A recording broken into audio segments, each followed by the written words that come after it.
Muito bem, queridas irmãs. Hoje a nossa designação é aqui Mórmon, do capítulo 1 ao capítulo 6, tá bom?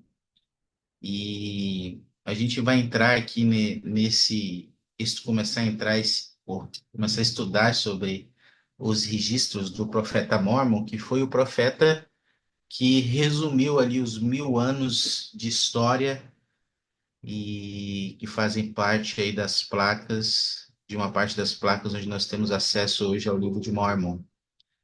E hoje nós vamos poder estudar um pouquinho sobre a sua história e seus últimos dias de vida. E ele pôde presenciar a destruição do povo nefita. Na época de Mórmon, o povo ele estava em grande iniquidade. E não é muito diferente de hoje, né? Hoje também, nos nossos dias, nós vivemos em grande oposição. E logo no capítulo 1 de Mormon, a gente pode aprender algumas características que ele tinha. E queria ver isso com vocês, e eu queria que a gente pudesse, ao estudar as palavras de Mormon, pudéssemos ponderar sobre como o exemplo dele de se manter firme e fiel em uma época de iniquidade pode nos inspirar a nos mantermos firmes e fiéis em nossas épocas de grandes desafios também, tá bom? Então vamos começar lendo aqui, lá em Mórmon, no capítulo 1, tá bom?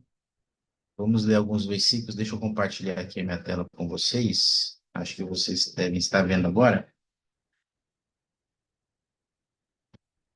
E aqui os versículos de 1 a 2, do versículo 15. E lá no capítulo 2 nós também vamos ler os versículos 1 e 2. Então, à medida que nós lemos esses versículos, eu queria que vocês pudessem ponderar sobre quais qualidades você consegue aprender sobre Mormon que ele tinha e como você acha que essas qualidades o ajudavam a se manter firme e fiel em meio às iniquidades que ele vivia na época dele, tá? Então vamos ler versículo 1 e 2. Juliana, você pode ler o versículo 1 e 2? Posso ler. E agora eu, Mó, faço o registro das coisas que vi e ouvi e chamo um livro de mão. E em torno da época em que Amaron ocultou os registros para o Senhor, veio ele até mim. Eu tinha uns 10 anos de idade e começava a ser educado segundo os conhecimentos de meu pai. E disse-me, vejo que és um menino sério e de percepção rápida. Ok, vamos ler agora o versículo 15. Wanda, pode ler?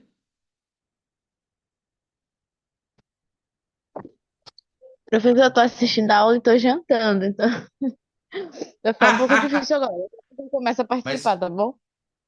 tá bom, então. Pode continuar. Mas Luciene, consegue ler para gente? Luciene? Sim, O versículo, o 15.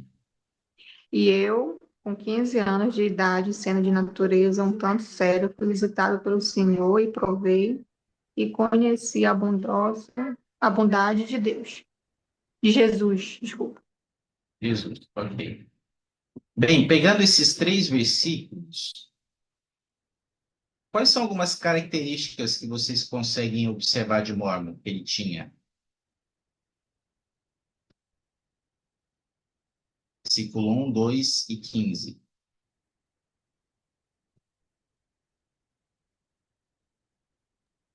Ele era sério, né? De percepção rápida, que estava lá no início. Então, ele era sério, ele era um menino sério e de percepção rápida, né? Amaron disse isso sobre ele, né? Sério de percepção rápida. E aqui no 15, aqui ele fala de novo que ele tinha uma natureza um tanto séria, né? Com 15 anos de idade. Apesar de jovem, ele tinha essa natureza séria. Também fala que ele provou, foi visitado pelo Senhor e provou e conheceu a bondade de Jesus. Então, eu queria perguntar para vocês como é, como é que ter uma natureza séria, uma percepção rápida e conhecer a bondade de Jesus nos ensina, nos ajuda a nos manter fiéis e firmes, mesmo em meio à iniquidade. O que vocês acham?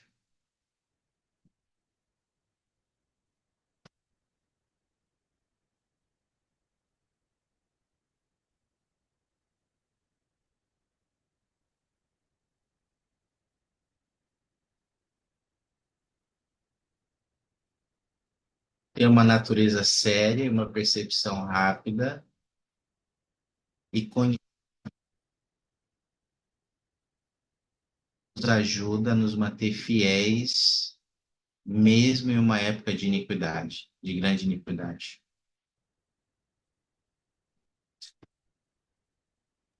Acho que talvez nós consigamos ver as coisas mais rápido e saber fazer escolhas certas da melhor maneira, porque nós estaremos focados naquilo, né? Teremos mais foco. Hum. Que coisas que a gente deve perceber mais de uma forma mais rápida, Adriane, que você citou aí hoje, que a percepção rápida nos ajuda. Tem uma percepção As ini- rápida. Acho que as iniquidades que podem nos enganar, as iniquidades aí do mundo, isso. Hoje em dia, se nós não tivermos essa percepção, a gente cai e já era. Ok?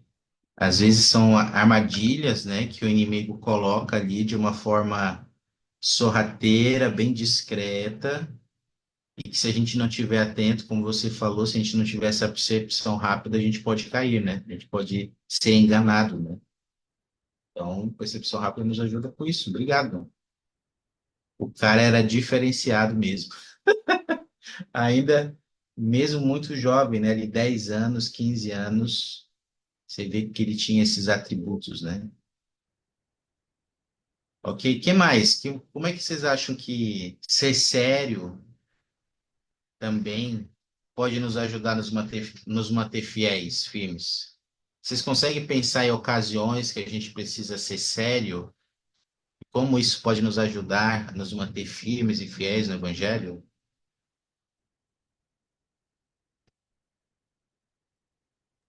Ana, A gente pode pensar um pouquinho, né? aham, Sim. Quando ele fala que ele tem a natureza séria, ele quer dizer que ele é responsável, apesar de ser muito novo. Então, eu acredito que é quando a gente é responsável, quando a gente é comprometido, por exemplo, ir todos os domingos para a igreja, né? A gente renovar os nossos convênios batismais, é um comprometimento que a gente está tendo, né? Assim como hoje a sim, gente tem um templo, frequência no templo, também é um comprometimento. Então, são exemplos de como a gente pode agir, né? Dessa natureza séria. sim. Poxa, interessante, Juliana. E eu acho que ele tinha eu acho não, né? Ele deveria ter esse comprometimento, né?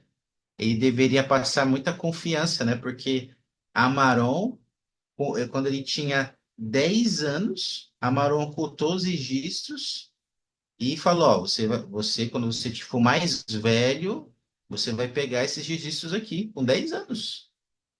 Então, significa que ele era alguém confiável, né? Ele passava responsabilidade. Fiquei pensando isso que você falou, Juliana, será que as pessoas, elas nos veem assim? Que nós somos confiáveis, que nós somos responsáveis para colocar coisas, né, em nossas mãos, responsabilidade em nossas mãos? É uma coisa a se pensar, né? Obrigado. E sobre esse ponto aqui de ser visitado pelo Senhor e provar e conhecer a bondade de Jesus. Como vocês acham que isso ajudou ele a permanecer fiel? E como isso também pode nos ajudar a permanecermos fiéis? O que vocês acham?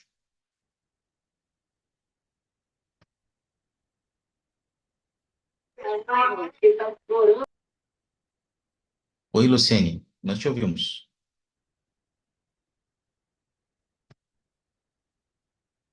Eu acho que escapuliu, então.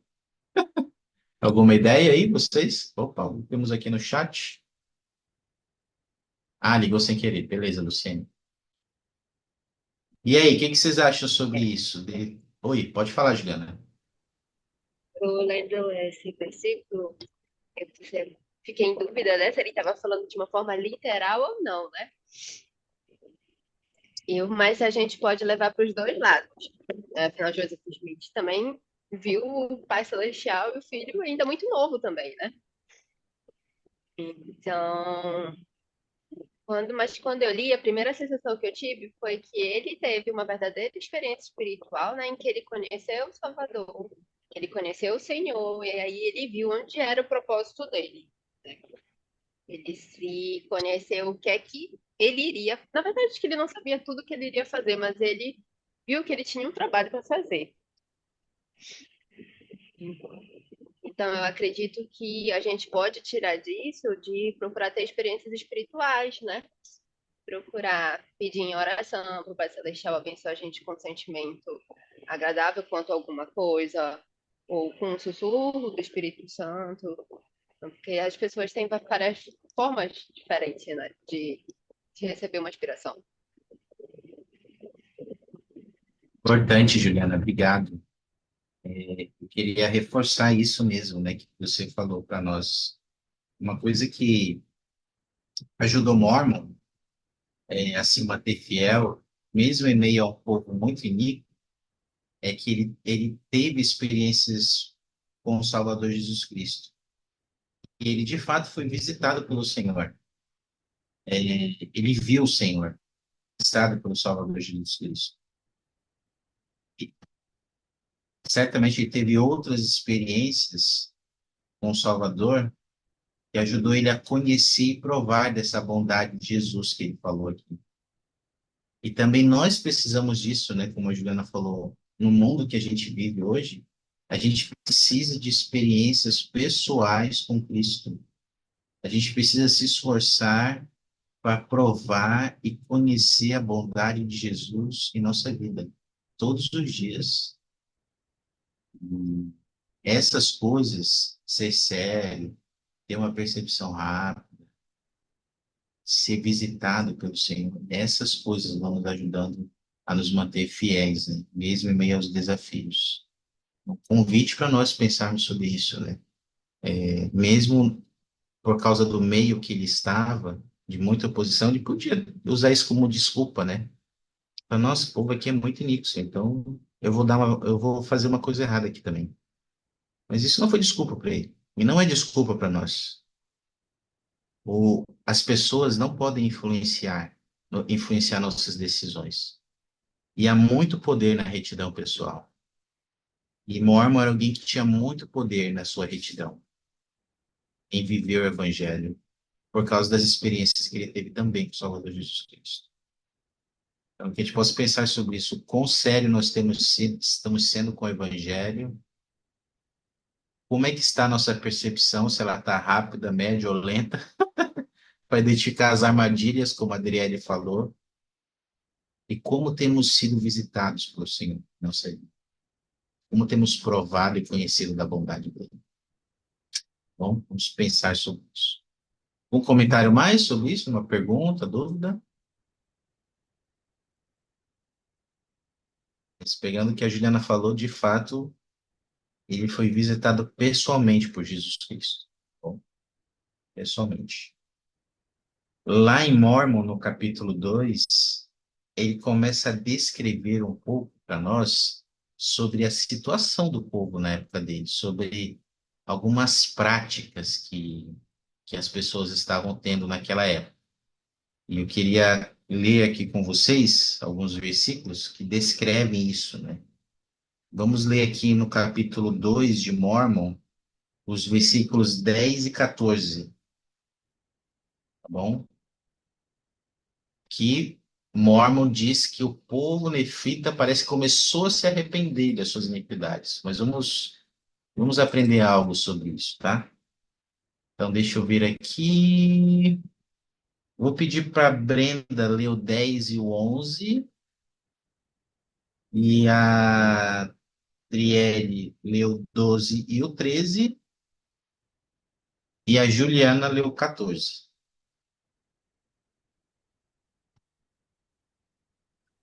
E aconteceu que os nefitas começaram a arrepender-se de suas iniquidades e começaram a clamar, como fora profetizado por Samuel, o profeta.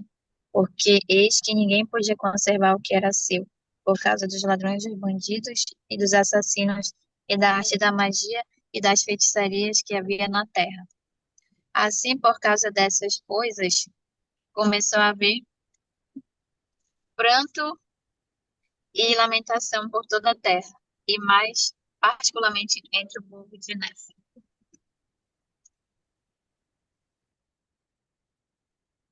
Ele, 12 e 13.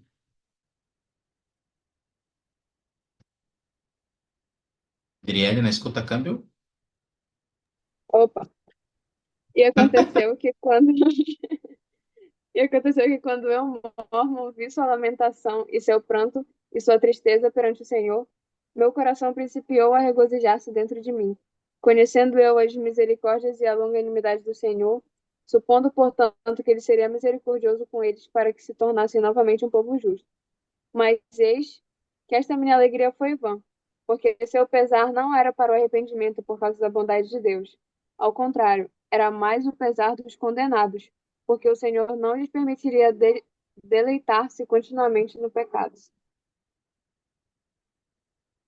E o 14, Juliana. Eles não se chegavam a Jesus com o coração quebrantado e espírito contrito. Amaldiçoavam, porém, a Deus e desejavam morrer. Não obstante, lutavam com a espada por sua vida. Obrigado. Olha só, vamos falar um pouquinho, pegando esse exemplo deles aqui, esse relato, vamos falar sobre um pouquinho sobre arrependimento, tá bom? Algumas características de arrependimento. Primeiro, eu queria perguntar para vocês, com base no que a gente leu aqui, por que que os nefitas começaram a se arrepender aqui, de acordo com esses versículos? Qual foi a causa do arrependimento deles? Vocês conseguem identificar?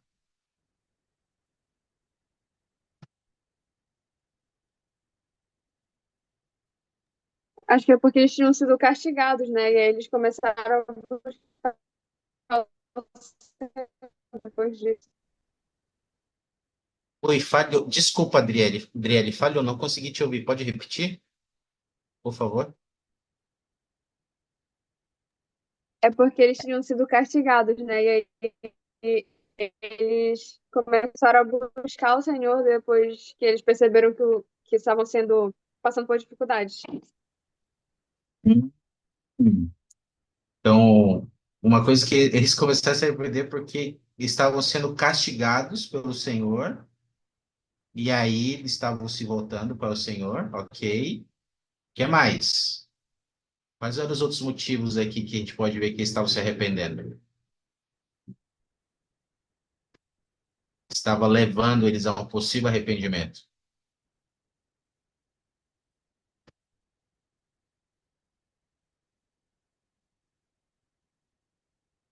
Consegue identificar algo mais? Por Wanda? causa, terminei de comer.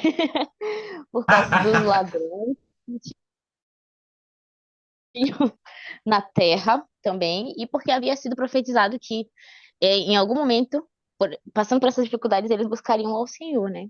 Num momento um pouco difícil, mas pouco tarde, né? Assim, já na situação deles, mas era isso, eles também estavam buscando ao Senhor por causa disso. A terra, ela estava infestada de ladrões, feitiçarias, tantas coisas ruins, e eles envoltos em tudo aquilo, e eles buscavam. Também começaram a perder as guerras. Eles não eram capazes de ganhar sozinhos, e eu acredito que nesse momento talvez eles tenham percebido que precisavam do Senhor novamente. Interessante. Obrigado, Wanda. Tinha muitos É, ladrões. Oi, oi, Brenda, desculpa, pode falar. deixa eu falar rapidinho, porque eu não consigo falar muito, eu estou dirigindo. Mas é porque eu acho que eles estavam com medo de morrer, né? E também eles estavam, era um arrependimento, não era um arrependimento sincero, porque eles queriam continuar fazendo as coisas erradas, Foi mais ou menos isso que eu entendi. Que eu acho que eles estavam com medo de morrer, e por isso que eles estavam se sentindo assim. Sim, Brenda, e você está certa. Eles estavam com medo de morrer, a terra estava infestada de ladrões, eles não conseguiam mais conservar as coisas que eram deles, tinha muito assassinato na terra, magia, feitiçaria, e o Senhor estava começando a castigar eles. E eles começaram a prantear. E aí, quando o Mormon viu isso, ele ficou até feliz, né? Poxa vida, que bom que o povo está começando a clamar ao Senhor e tudo, mas aqui no 13 ele fala que foi vão, porque, como a Brenda falou, não era algo sincero, eles não queriam abandonar os pecados deles, eles estavam só se sentindo triste por todos os problemas que eles estavam passando, pelas dificuldades que eles estavam passando. Mas eles não tinham o desejo de se arrepender. Tanto é que aqui ele fala, ó, seu pesar, no 13, né? Seu pesar não era para o arrependimento por causa da bondade de Deus, mas era o pesar dos condenados. Olha só. Vocês sabem o que significa? Vocês sabem qual é a diferença entre esse pesar para o arrependimento, para a bondade de Deus, desse pesar dos condenados? Vocês sabem me dizer qual seria a diferença, na opinião de vocês? Presidente, Oi, Iago. eu não sei exatamente a diferença, mas eu sei que o pesar dos condenados não há uma mudança. A pessoa não muda para se voltar ao Senhor. Ela não procura fazer a vontade do Senhor. Ela só está com raiva por causa que a situação que está acontecendo com a vida dela não é uma coisa justa.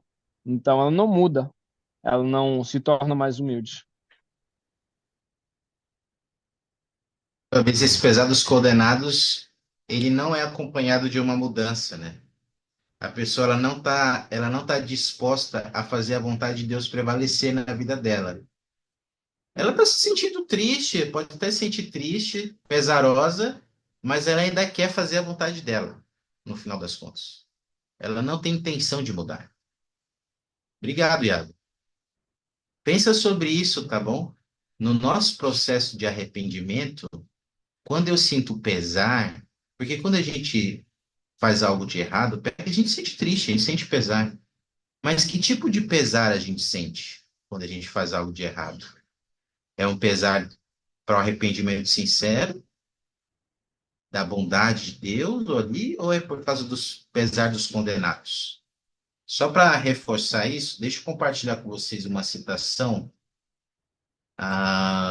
do Elder Maxwell. Ele ensina sobre essa diferença e eu vou pedir para a Luciene ler para nós. Pode ler, Luciene? Interrogado na condição de investigado nesse o Helder, do Coro dos Doze Apóstolos, salientou a diferença entre a tristeza, segundo Deus, e o pesar dos condenados. Depois de reconhecermos o pecado, nossa alma se enche do verdadeiro remorso. Essa é a tristeza, segundo Deus. Não meramente a tristeza do mundo, nem o pesar dos condenados, que é o sentimento, o que sentimos quando não nos é mais permitido ser felizes em pecado. O falso remorso, por outro lado, é como afagar nossas faltas, é um remorso ritual no qual lamentamos nossos erros, mas não os corrigimos. Obrigado, obrigado.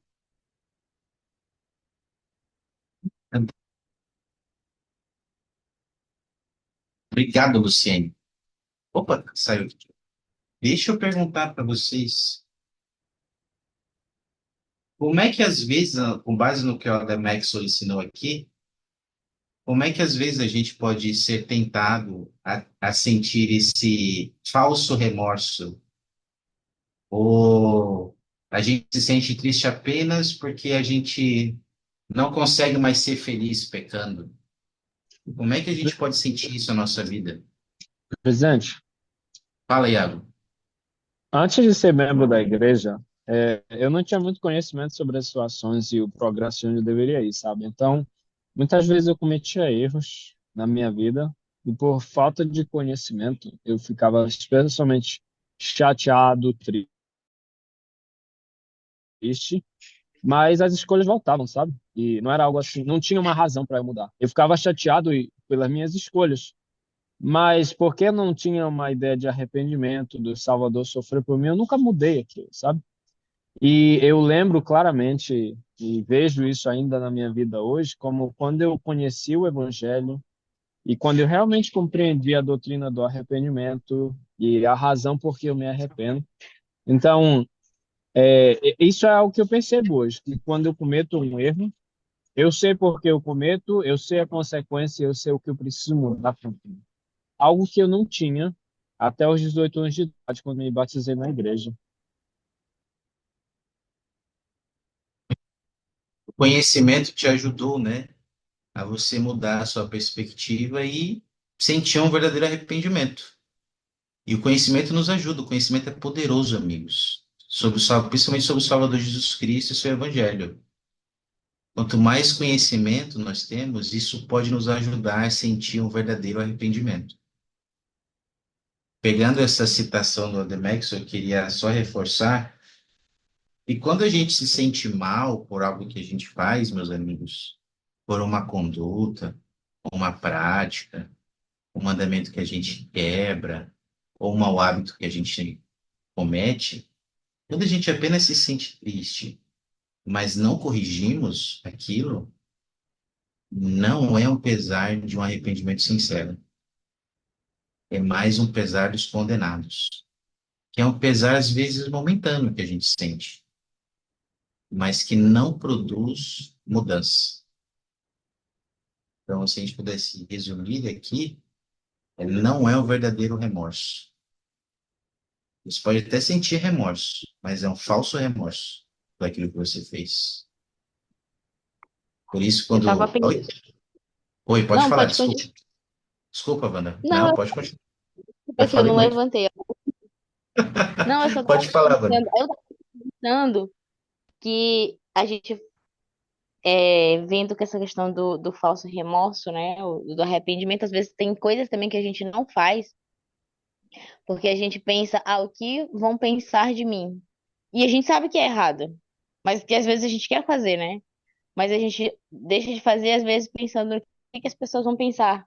E não nos realmente pensando em quem realmente importa, que é o Senhor. O que que o Senhor acha disso? Será que o Senhor se agradaria se eu fizesse isso, se eu tomasse essa atitude? E às vezes a gente deixa de fazer não pelo motivo correto, mas sim porque a gente sabe que alguém vai ver e vai achar estranho a gente estar tendo aquela atitude ou fazendo aquilo. Às vezes a gente também tem que lembrar que a gente já está pecando quando a gente faz dessa forma, né? Não pelo motivo correto, não pelo Senhor ou porque aquilo é o correto, mas sim porque estamos com medo ou com vergonha de sermos julgados pelos outros. E sabe, Wanda, isso é bem verdade, porque devido à minha designação, eu já tive a oportunidade de conversar com irmãos que tiveram problemas com mandamentos, e às vezes eu indago alguns, né, e pergunto, nossa, por que você não falou isso antes? Às vezes a gente descobre que o irmão fez algo, a irmã, e a gente chama a pessoa, a gente dá oportunidade para a pessoa confessar o que ela fez, e ela nega, ela fica negando, e aí a gente mostra o que a gente tem, as provas, né, que ela estava fazendo. E aí ela vê que não consegue mais negar. E fala, por que que você esconde isso? Por que que você não falou? Porque senão que eu busco ajuda. E normalmente elas falam exatamente isso que Wanda falou. Eu tive medo, tive vergonha. Até senti mal, me senti mal. Mas depois não sentia tão mal assim, mas é o que ele fala assim de falso remorso, né? De afagar suas faltas, né? Com o tempo a gente começa a afagar esse remorso. A gente começa a se acostumar com ele e a viver com ele. Ele passa a não nos incomodar mais. E aí é o pesar dos, a gente está caminhando para esse pesar dos condenados, né? Que a gente vai ver daqui a pouco. Então, quando nós tivermos nosso processo de arrependimento, a gente tem que pensar em Cristo, porque foi por causa dele que nós podemos ser redimidos, a gente pode ser limpo de novo. A gente tem que sentir vergonha dele, a gente tem que sentir triste por causa dele, que ele pagou o preço pelos nossos pecados. E às vezes a gente não sente isso, sente mais vergonha e temor dos homens que de Deus, que nos ajuda a ter um verdadeiro arrependimento. Iago? Puxando um pouco no gatilho que vocês falaram, eu vejo isso crescer muito na sociedade hoje. Até pessoas que mudam, mas mudam pelas razões erradas. A gente vê muitos coaches que falam: ah, você pode ter isso, seu potencial, isso e aquilo. E todas essas vozes, mas elas nunca trazem as pessoas para próximo do Salvador. São mudanças, que são mudanças como: eu consigo isso, é meu potencial, eu. Mas nunca algo relacionado ao Salvador, nunca inclui o Salvador no processo. E para mim isso é triste, porque isso pode acontecer com a gente também, sabe? Com tanta dessas vozes no mundo. Mas é só isso, sobre incluir o Salvador mais no nosso processo de mudança. Obrigado, Iago, muito bom. E sabe que tem consequências, né? Quando a gente sente esse pesar dos condenados, que não é o pesar do arrependimento sincero, tem várias consequências. Aqui, Mormon, ele relatou a situação dos nefitas, e logo depois de fazer esse relato, ele relatou a consequência.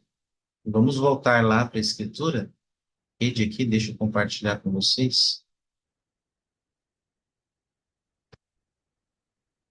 Versículo 15. Deixa eu ver aqui. Vanessa, você pode ler para nós, irmã?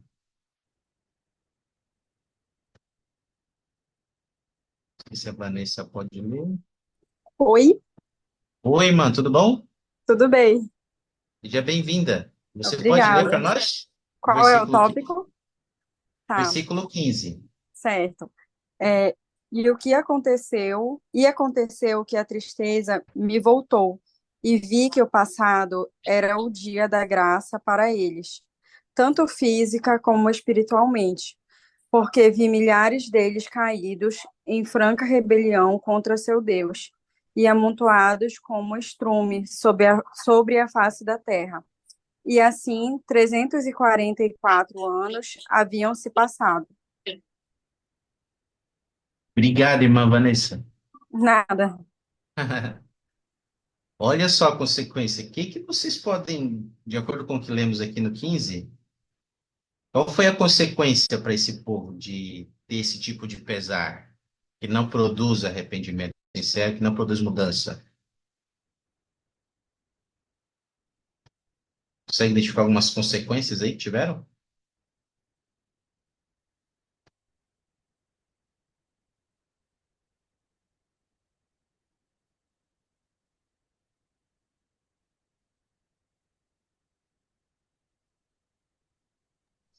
O sentimento de rebelião, Por que você diz isso? quando essas pessoas não reconheceram a mão do Senhor e não mudaram, elas começaram a ficar com raiva porque o Senhor trouxe consequências sobre elas. Ah, às vezes a gente quer que o Senhor mude a situação, a rebelião aberta, sabe? Ao invés da gente mudar nós mesmos, muitas vezes membros da igreja querem que a igreja mude os padrões. E eu acho que é isso que estava acontecendo com eles. Ficaram com raiva do Senhor porque não houve, que eles não conseguiram mudar a situação e eles sabiam que era o Senhor, sabe? Não sei se expliquei correto. Sim, meu amigo. E essa foi uma consequência mesmo, sabe? Por não ter tido um verdadeiro arrependimento, por não ter tido mudança, eles começaram a se rebelar contra Deus. E aí Mormon até fala, usa essa analogia aqui, que estavam como amontoados como estrumes sobre a face da terra. Olha só que Que comparação triste, né? E pesada para um povo que já tinha sido muito abençoado pelo Senhor. Então, uma das coisas é que eles entraram numa condição de franca rebelião contra Deus. E aqui ele fala que passado era o dia da graça para eles, tanto física como espiritual. Que vocês acham que significa isso, meus amigos? Passado era o dia da graça para eles, tanto física como espiritualmente.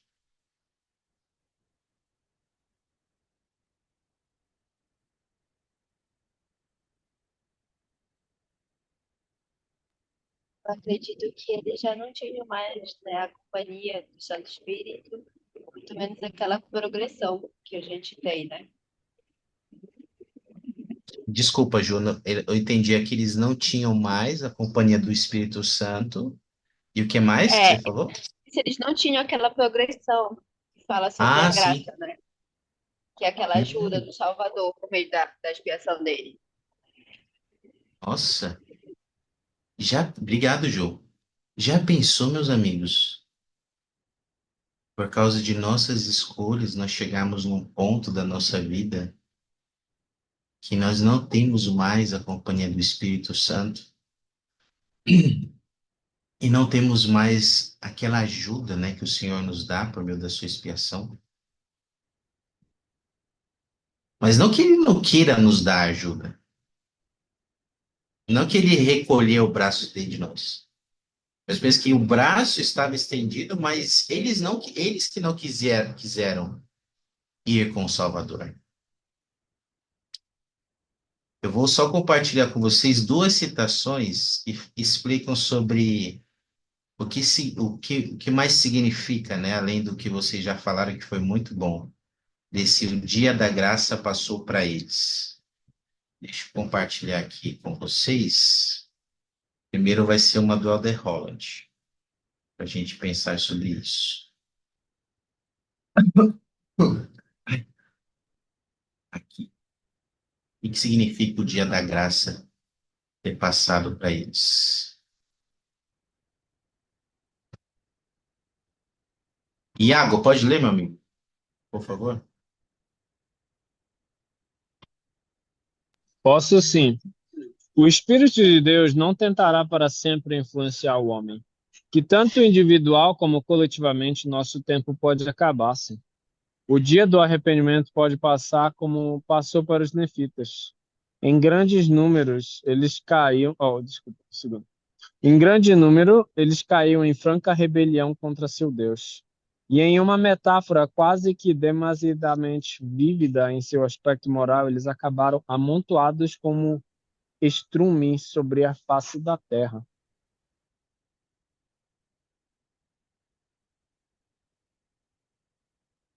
Tem algo que chamou sua atenção aí no que o Elder Holland ensinou, meus amigos, sobre o que significa esse dia da graça ter passado para eles?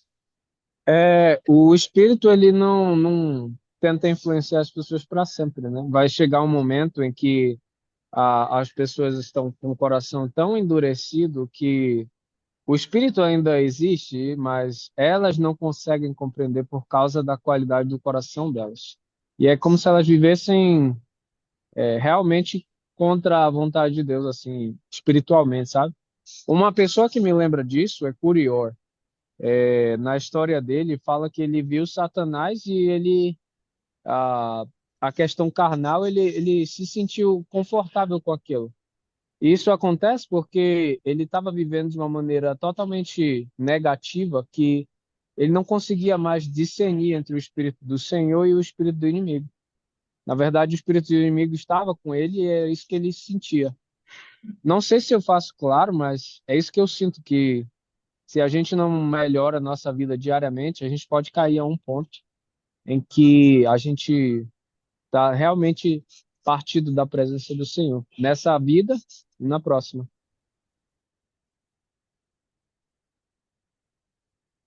Né? Porque a gente precisamos saber disso muito, ter muito claro na nossa lembrança, na nossa mente, coração, que o Espírito ele não vai contender para sempre conosco. Vai tentar nos influenciar para sempre. Se a gente não quer ouvir a sua voz, se a gente não quer seguir seu conselho, vai ter um momento que nós vamos estar por nós mesmos, por nossa própria conta. Panda? Aí eu tava lembrando de uma experiência que eu tive na missão, que foi ruim, foi muito ruim, com o espírito e pensando em como ele é sensível às nossas reações. Acho que principalmente quanto mais próximo do Senhor a gente tá, mais a gente sente a influência dele. Consequentemente também, quando a gente faz alguma coisa contrária, né?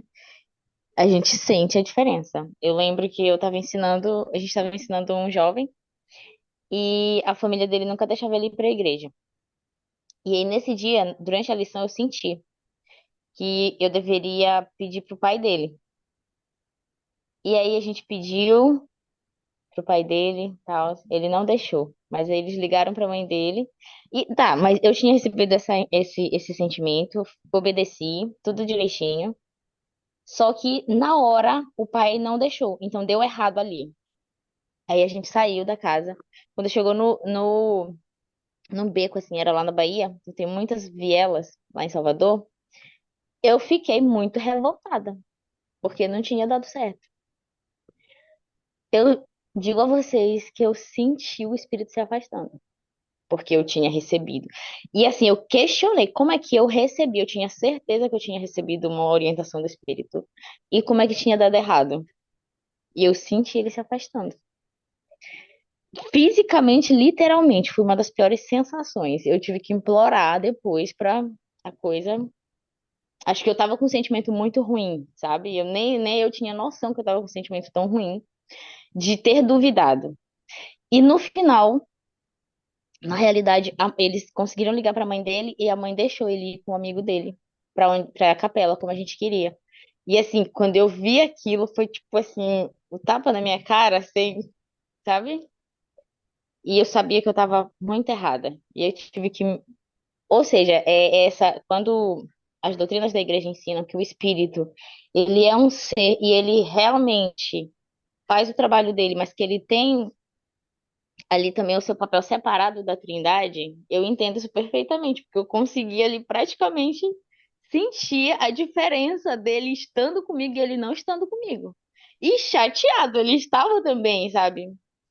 Então a gente tem que ter muito cuidado com isso e entender que o espírito ele é muito sensível, então é óbvio que ele também não tem horas que ele não tem condições nem de permanecer quando a gente está desacreditando e a gente não está obedecendo, ele não tem mais como permanecer.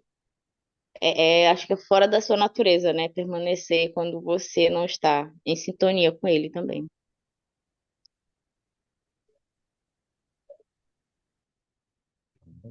Eu não estou lhe ouvindo. Tá me ouvindo agora? Agora sim. Tá me ouvindo? Agora Desculpa, sim. é que às vezes eu falo baixo. Mas um grande perigo que a gente tem que ter atenção, né? Quando a gente não está muito bem espiritualmente, quando a gente está, às vezes, envolvido em um pecado, às vezes a gente perde essa sensibilidade de sentir que o espírito não está mais com a gente, que a gente está sozinho. E isso é perigoso. Você pode sentir, porque você, certamente como missionária, você tinha experiências espirituais, você estava com o espírito, e você sentiu quando ele não estava mais. O perigo é quando você não sente que ele não está mais com você. Você está anestesiado espiritualmente. Você continua fazendo as coisas e foi isso que tornou o dia da graça tarde demais para eles, os nefitas, né? Obrigado, Wanda, por compartilhar a sua experiência conosco. Brenda, você queria compartilhar algo também? Eita, Brenda ficou até caiu por terra. Daqui a pouco, quando ela voltar, eu vou falar para ela. Mas só para reforçar, meus amigos, que a gente possa lembrar que a expiação de Jesus Cristo, ela é infinita, mas o tempo para se arrepender não é infinito. o nosso tempo pode acabar. E a gente precisa fazer valer a pena a expiação de Jesus Cristo e buscar esse verdadeiro arrependimento, esse arrependimento sincero, enquanto a graça do Senhor está disponível para nós. Iago, você quer perguntar algo? Por favor, amigo. Sim, eu tenho um testemunho de que o Salvador, a sua expiação é eterna e infinita. Então, assim, qual é o limite, o balanço entre o Espírito não mais voltar e tem uma citação de Elder Holland que ele fala sobre não há, não importa o quão longe a gente foi, a gente não pode ir tão profundo que o Salvador não há um retorno por causa do Salvador. Então, qual é o limite, qual é o balanço entre o Espírito se afastar e não voltar mais, e no caso desse povo, e a citação dele de falar sobre a gente não pode ir tão longe que não possa ser resgatado pelo Salvador? Pergunta aí, meu amigo. Eu amei a pergunta. O que vocês acham, meus amigos, sobre essa pergunta do Iago? Vocês têm algo que vocês poderiam responder? Qual é essa diferença entre seu tempo se acabar, você não ter mais o espírito, mas também, por outro lado, o Salvador ensina que não importa o quão fundo a gente possa ir, a gente nunca vai estar longe o suficiente dele, né, da misericórdia, do poder da expiação. Eu acredito Eu- que isso seja exatamente aquela parte do arrependimento para Deus e o arrependimento do mundo. A expiação do Senhor sempre vai nos alcançar quando nós nos arrependermos de verdade. A gente pode até estar sem a companhia do Espírito Santo, mas desde que a gente se arrependa verdadeiramente, a expiação do Senhor consegue chegar até nós e o Espírito retorna de acordo com o nosso arrependimento. Só que se esse arrependimento não for de verdade, não há expiação que nos alcance. Até porque não é preciso que nós mostremos ao Senhor a nossa vontade de estar com Ele. Só o braço dele não é capaz de nos levar. Não é que ele não tenha poder para isso, mas é que o nosso livre-arbítrio não permite que ele ultrapasse esse limite. Então, eu acredito que esteja bem aí, no arrependimento sincero. Aonde a gente puder se arrepender, o Senhor ele vai chegar até nós. Interessante, Wanda, esse seu comentário. Gostei muito também. Pode ajudar, Iago? Fez sentido aí para você? Com certeza. Assim, eu tenho um testemunho, sem dúvida, de que a expiação ela é eterna, sabe? Mas era só uma pergunta por pergunta, mas sim, ela respondeu. Eu gosto da parte do arbítrio, em que ela falou que o Senhor tem um alcance para tudo, mas no final tem nosso arbítrio, né? Eu responderia a mesma coisa que a Wanda respondeu. O Senhor, ele não vai nos forçar a se arrepender. Ele não vai nos forçar a sentir a expiação dele. A gente precisa escolher se arrepender, escolher sentir o poder da expiação. Não importa o buraco mais fundo que estejamos, se a gente lá no fundo desse buraco escolher se arrepender e mudar, a expiação pode ter efeito na nossa vida. Se a gente escolher não se arrepender e não mudar, aí acontece conosco o que aconteceu com os nefitas. Passado era o dia da graça para eles. O tempo deles se acabou. Nesse sentido, nós também pode se acabar. Obrigado pela pergunta, Iago e Wanda, pela sua resposta. E eu gosto de pensar nisso, sabe? Nós temos aqui a resposta, né, das perguntas. O Evangelho de Jesus Cristo é a resposta. Cristo é a resposta. E meu convite para nós hoje, meus amigos, se nós olharmos depois a história, né, não vai dar tempo de nós vermos, mas acho que vocês estudaram isso semana passada. O Senhor disse para Mormon que ele iria começar a destruir o povo por causa da iniquidade. E aos poucos, todos os nefitas foram sendo dizimados da terra pelos lamanitas. sempre cumpre suas palavras. Ele nos ama muito. Ele é cheio de misericórdia e bondade, mas ele é muito justo. Tem como plantar batata e colher morango. Tudo que nós plantamos, nós colhemos. É a lei da escolha e consequência. O meu convite para nós todos, que ao olhar a história dos nefitas, que Mormon fez questão de registrar, e esse registro não ficou para eles, amigos. Não sei se vocês já pensaram nisso, mas nenhum nefita teve acesso ao livro de Mormon, como nós temos. Eles não tiveram acesso a essas coisas. Elas foram escritas para nós. É como se Mormon falar, ó, olha o que aconteceu conosco e não deixa acontecer com vocês. Eu sou muito grato por ele ter escrito isso, por todos os profetas. E eu oro para que possamos aplicar na nossa vida, possamos realmente nos arrepender de nossas falhas e erros, com um arrependimento sincero, para que o poder da expiação se manifeste na nossa vida e que possamos sermos fiéis, justos, dignos, mesmo em meio à iniquidade que vivemos. É possível.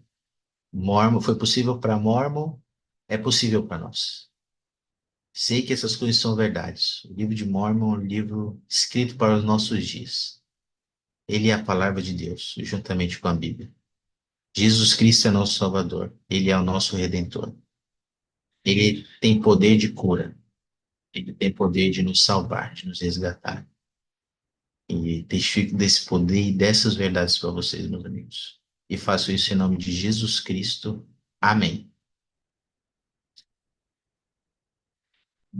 Nossa próxima aula da semana que vem será os capítulos de Mormon 7 a 9, tá bom? Que é a designação do Venseguim desta semana, tá? Espero vocês aí na próxima aula. Vamos encerrar com uma oração. Ah...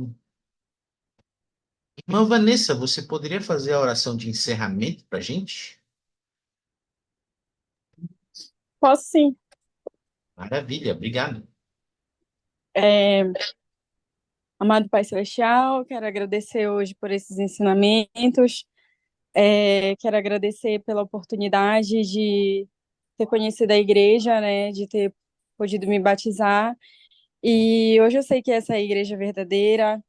E como falaram hoje, né, que sobre o Espírito Santo, sempre que eu tenho a oportunidade de receber os elders, que eu estou na igreja, mesmo na correria do dia a dia, eu sinto o Espírito Santo junto comigo e eu sou muito grata por isso e grata por todos esses ensinamentos que eu pude aprender hoje, que eu tenho aprendido ao longo da minha trajetória na igreja, da minha pequena trajetória na igreja.